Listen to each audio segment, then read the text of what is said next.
ഇന്ന് മമിതേനെ കാണാൻ പോയാലോ? ബെത്ലഹേം കുടുംബ യൂണിറ്റ്. നേരെ ഹെൽമെറ്റ് വെച്ചു, ഗേറ്റ് തുറന്നു, അമ്മച്ചീനെ നോക്കി ഒരു ബായ് പറഞ്ഞു, നേരെ ബൈക്ക് എടുത്ത് ഇറങ്ങി. നല്ല കോട ഉണ്ടായിരുന്നു, അടിപൊളിയായിരുന്നു ഇന്ന് കാണാനായിട്ട്. വിശന്നപ്പോൾ വെറൈറ്റി ആയിട്ടൊരു മസാല ദോശയും ചായയും പറഞ്ഞു. നേരെ നമ്മുടെ മാജിക് ഫ്രെയിംസിന്റെ കാക്കനാടുള്ള തിയേറ്ററിലേക്ക് എത്തി. അവിടെയാണ് ഇന്ന് മമിതയൊക്കെ വരുന്നത്.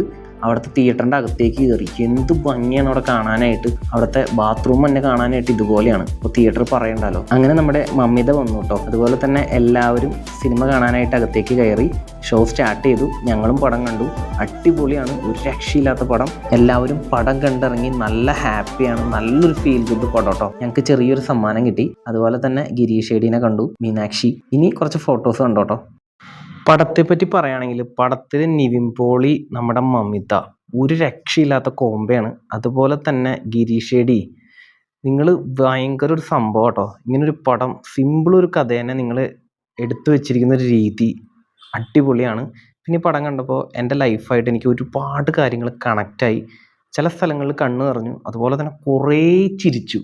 അപ്പോൾ നല്ലൊരു ഫാമിലി ആയിട്ട് കാണാൻ പറ്റുന്ന പടമാണ്. അപ്പോൾ എന്തായാലും വീട്ടുകാരെ കൊണ്ടുപോയി കാണിക്കണം. അപ്പോൾ ബൈ.